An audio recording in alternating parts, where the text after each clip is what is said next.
Alright, what's up guys?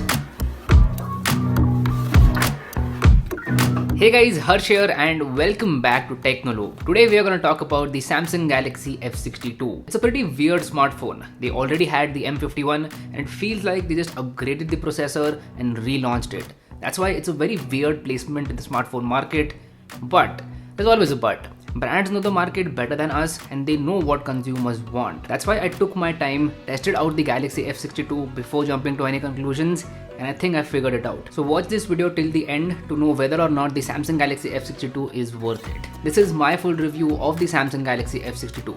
Sit back, relax, have a cup of chai and have a nice time. Like literally, quite literally, have a nice time.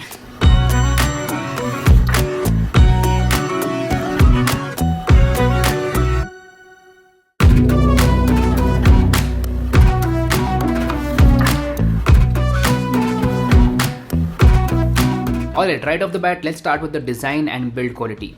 Design of this phone is nothing great out there. I would not call it a great design. It's just a normal design. It's not very comfortable to hold in the hand. It's not slim, it's not lightweight, and it's just a pretty normal design. It's a boxy, industrial, and a very simple design. Now, as far as the build quality goes, here's where I'm gonna say Samsung did not do a good job. It comes with a plastic back panel which scratches very easily. Like literally after I unboxed the phone, within 5 to 10 minutes, it already had a lot of scratches and that is an issue. So if you're planning to buy this phone, please buy a case as well, as there is no case provided inside the box. Now, one design choice that I appreciate is keeping the headphone jack. So Samsung made room for the headphone jack and I highly appreciate it. All in all, in terms of design and build quality, I'm gonna say this is a pretty normal phone. Nothing extraordinary here, very normal. Next up, let's talk about one of the strongest points of this phone, and that is the display.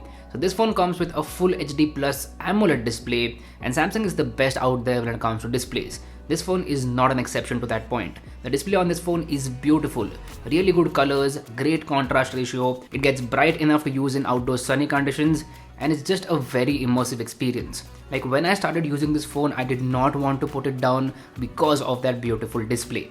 So Samsung has done a very good job over here in terms of the display. Now obviously it is only 60Hz, so that is kind of a con at this price point because almost every phone out there is coming with a higher refresh rate display. So I don't know why this phone does not have a higher refresh rate display, and it should have had that. Like 90Hz should have been there. But nevertheless, 60Hz does not feel laggy at all on this phone. Next up, we have battery life and charging. This phone comes with a 7000 mAh battery. Yes, let me repeat that. A 7000 mAh battery. Samsung went all in with the battery. They were like, let's just put the biggest battery out there because they know that the Exynos 9825 is not optimized that well. Now, when you see 7000 mAh on a spec sheet, your first instinct is going to be that this phone is going to have great battery life. Well, it does have very good battery life, but I'm not going to call it great battery life. So the battery capacity is huge, but the battery life is just normal. Like I would expect it to last for 2.5 to 3 days, but that's not the case. It will last you for 1.5 days or 2 days if you're a light user, not more than that. Now that is still very good battery life. I'm not complaining about the battery life at all. It's just that with such a huge battery, I would expect Samsung to optimize it more. That's it. Anyway, in terms of charging, you are not getting fast charging over here. It will take almost 2 to 2.5 hours to charge this phone up completely, and it does heat up while charging. So that is an issue. It does heat up while charging and there's no way around it. Again, I think this has something to do with the processor, that is the Exynos 9825.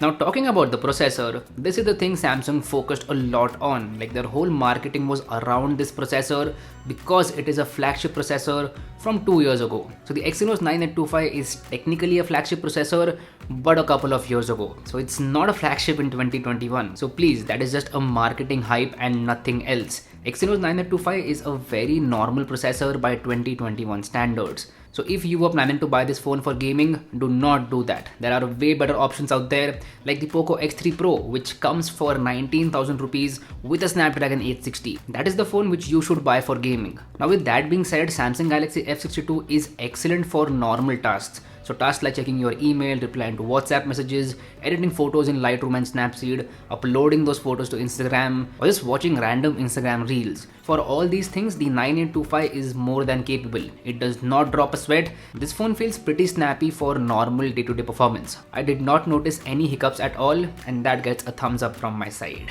All in all, in terms of performance, the F62 is great for normal usage, but not for gaming. I would not recommend it for gaming. Now the next point that comes in is software. Now here's where I was impressed. I thought I would not like One UI, but I do like it. And also Samsung is promising regular software updates, so that is an added bonus. One UI is excellent, and I can say that I like it better than MIUI or Realme UI. Yes, I can say that with confidence. Samsung has come a long way with their software, so a job well done to the Samsung team. Also, this phone comes with Android 11 out of the box if you were wondering about that. This gets me to the main thing that you guys were waiting for. Yes, I am talking about them cameras. So on the rear side, there is a quad camera setup, a 64 megapixel primary camera, a 12 megapixel ultra wide angle camera, a 5 megapixel macro camera, and a 5 megapixel depth sensor. What about the actual photos? Well, I am impressed with the photos. There's a good amount of detail in them, the dynamic range is impressive, and the colors are typical Samsung like. So the colors are a little on the saturated side, not to the point where they are oversaturated. It's just a little on the higher side, but that makes the photo look very pleasing to the eye. So the photos are pleasing to the eye and they are consistent as well. Like 8 out of 10 times it will shoot a good photo, and I would call that a consistent, reliable camera. Samsung has always been very good with their cameras, and the F62 is no exception. You can trust this smartphone to shoot some really good photos. Also, Samsung's camera app has tons and tons of features, and you can take advantage of all those features. It's not like Samsung has cut down on features because of the lower price point. Nothing like that. Now what about the front camera? So this phone comes with a 32 megapixel front camera, and the story is same here. It is capable of shooting some really good selfies, and you are gonna like them. As I said, the photos are very pleasing to the eye, and if you upload them to social media, you are gonna get a lot of likes. All in all, in terms of the cameras, I am not disappointed. Samsung has done a very good job over here.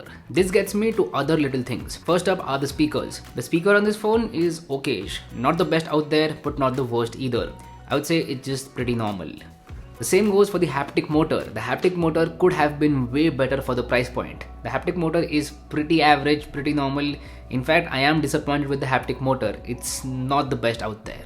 Also, this phone does not support 5G. Now, I don't think that 5G should be a factor right now because it's going to take a lot of time for 5G to come to people like us, especially in India. So I don't think it's a big factor, but if you want 5G in your phone, then don't buy this one because it does not have 5G. Overall, to sum it all up, the Samsung Galaxy F62 is a pretty good phone, but it's placed very weirdly. They already had the M51, which is a very good phone with a Snapdragon processor, and they sold a bunch of those units. Like, I would call the M51 a successful smartphone.